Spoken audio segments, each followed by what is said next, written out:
O papo do sapato. Os velhos chinelos ficaram um bom tempo na sapateira, mas chegou uma hora em que esse espaço também foi necessário e eles acabaram indo parar numa caixa de coleta de roupas usadas. De repente, se viram no meio de um monte de outros sapatos velhos e barulhentos, e o que não faltava era história para contar. Eu estive nas Olimpíadas há apenas 4 anos, contou um tênis velho e todo surrado. Isso não é nada. Eu estive no Himalaia outro dia mesmo, gabou-se uma bota de alpinismo, que também já tinha visto dias melhores. Falar é fácil para vocês. Eu tive que aguentar 4 maratonas, até que minha sola abriu o bico. E o papo seguia solto. Tinha bota de pescador e sapato de operário com biqueira de aço amassada, pantufas velhas e esfiapadas, sapatilhas de ponta todas dançadas, escarpins com salto quebrado, botas de trilha que fediam contra o vento, patins sem rodinha e muito mais. E todo mundo tinha algo para contar. Eu sou uma legítima sandália de praia do Brasil. Destacou-se um velho chinelo havaiana. Um pedaço de couro todo manchado de tinta jurava ser um autêntico mocassim dos índios Sioux. Um trambolho dizia ser uma bota moon boot. E uma botinha de cano curto contava que tinha dançado no Moulin Rouge, em Paris. Isso não é nada emocionante. Eu dancei com a rainha das tulipas na Festa das Flores na Holanda, declarou um tamanco de madeira. Mas logo completou, tristonho. Provavelmente agora vão me pregar na parede para servir de vaso de flor. Apenas uma pequena sandália de couro ficou na dela e parecia não ter nada para contar. E aí, sandália de Jesus, tua vida não teve muita ação, né? Provocou a bota de alpinismo. Pode-se dizer que sim. Passei a vida debaixo de um hábito de monge. Acho que eu conseguiria fazer o caminho do dormitório para a capela, da capela para o refeitório e de volta, tudo sozinho agora. Dia após dia, o mesmo trajeto. Ida e volta. Ida e volta. Se as tiras não tivessem arrebentado, eu provavelmente ainda estaria lá batendo perna nesse corredor. 30 anos depois. Aguentei o tranco por 30 anos. Aí o velho monge me jogou nessa caixa. O que será da gente agora? Mas ninguém sabia ao certo. Por um bom tempo, tudo ficou calmo. De vez em quando a tampa abria e um novo par de sapatos velhos caía lá dentro e era recebido pela turma. Às vezes eram pantufas velhas, às vezes sapatos de criança que não serviam mais, depois galochas que vazavam água ou até mesmo um sapato de escritório que simplesmente tinha saído de moda. Por último, caiu um par de chuteiras velhas. O dono agora jogava polo aquático e descartou a coitada. A empregada tinha pescado o par do lixo e, pelo menos, colocou na coleta de roupas usadas. Dá dó de jogar fora, vai que alguém usa, disse ela jogando-os na caixa, e então chegou a arrogância em pessoa.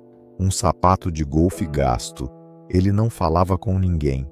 A bota de trilha resolveu tirar uma onda e provocou o snob do golfe. E aí te mandaram pra caçapa, né? Buraco 19. A coleta de roupas usadas. A galera caiu na risada com malícia. O sapato de golfe só bufou. Se vocês soubessem. E continuou de bico fechado. E então chegou o dia em que a caixa de roupas usadas foi recolhida. Içaram a caixa para cima de um caminhão onde já tinham outras 6. No lugar dela, na calçada, perto dos contêineres de vidro, botaram uma caixa novinha e vazia, e lá foram eles para o depósito de coleta. Mas aquela alegre sociedade de sapatos ainda não tinha visto nada igual. montanhas inteiras de sapatos velhos e gastos, de todas as cores e materiais possíveis.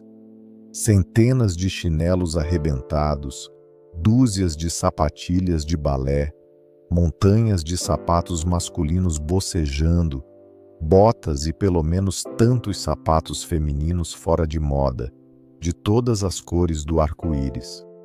Quando os recém-chegados foram finalmente despejados no topo de uma dessas montanhas, a fofoca recomeçou na hora. Ó lá, esses vêm de bairro chique, tem até sapato de golfe, zoavam, rindo na cara dura. Pff, se vocês soubessem, repetiu o sapato de golfe, sem dizer mais nada. Mas os velhos pisantes não ficaram empilhados por muito tempo. Logo uma esteira rolante começou a andar e todos foram separados. Primeiro em sapatos femininos e masculinos, na medida do que dava para reconhecer, depois em sapatos que ainda podiam ser reutilizados e outros que estavam tão detonados que só serviam para o lixo. Outros precisavam apenas de um pequeno conserto para poderem ser usados novamente. Os sapatos que podiam ser facilmente reutilizados com um pouco de trato foram colocados num saco gigante. Eles seriam enviados para a Ásia. Quem diria que eu ainda ia viajar na minha velhice? Disse uma velha bota de borracha. Vamos conhecer o mundo, já não era sem tempo, completou uma sapatilha de balé. A Ásia é muito quente para mim, lamentou-se uma velha bota de esqui, que só se sentia bem na neve fofa. Onde fica a Ásia? Eu só conheço Tiririca da Serra. Desesperou-se um sapato de salto alto, muito agitada, porque tinha perdido um pouco o norte. Quando a gente só conhece as calçadas da noite, fica difícil mesmo, alfinetou uma bota de trilha. Isso é cruel, respondeu o salto alto. E assim a conversa continuava divertida. No outro grupo, que antes do envio passava por uma oficina de reparos para ser restaurado, também havia muita agitação. Lá estava a velha sandália de Jesus. Tomara que eu não volte para um convento, temia ele. Que nada, acabado desse jeito, você vai parar no pé de algum vendedor de mate na praia, riu um mocassim. Eu detesto areia, pensou a sandália de Jesus. Um sapato de escritório tinha preocupações bem diferentes. Espero que me deem anestesia geral antes de costurar. Eu não suporto agulhas. Vão chamar um cirurgião famoso especialmente para você, fica frio, zombou um tênis surrado, ao qual na verdade só faltavam os cadarços. Pode rir de mim, afinal, eu estou acostumado com a labuta do escritório, enquanto você provavelmente só jogou tênis na vida e nunca trabalhou um dia sequer. Rebateu o sapato de escritório com perfeição. É só desamassar que eu fico zero bala, disse um sapato de segurança cujas biqueiras de aço estavam completamente afundadas. A botinha do Moulin Rouge também estava nessa pilha. Ela sonhava em ver o rio Sena em Paris mais uma vez. Esse é o grande rio que corta a cidade, tipo o rio Tietê corta São Paulo ou o Guaíba corta Porto Alegre.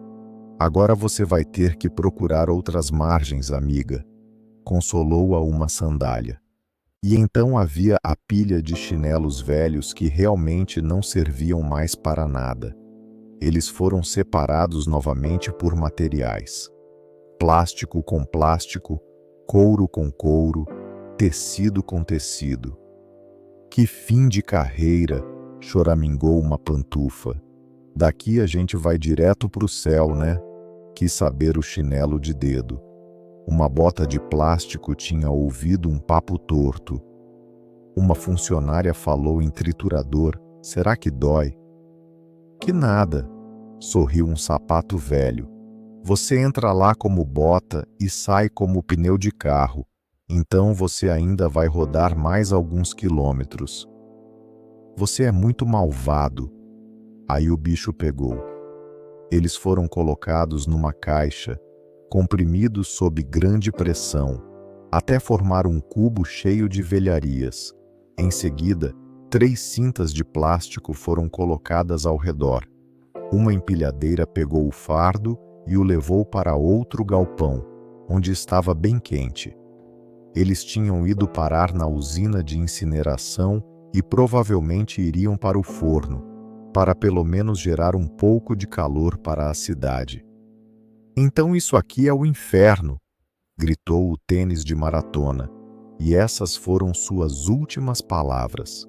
Outros realmente foram para o triturador, e acredite se quiser, a partir dos grãos de plástico finamente moídos, foram criadas coisas novas maravilhosas, como telhas de plástico, por exemplo.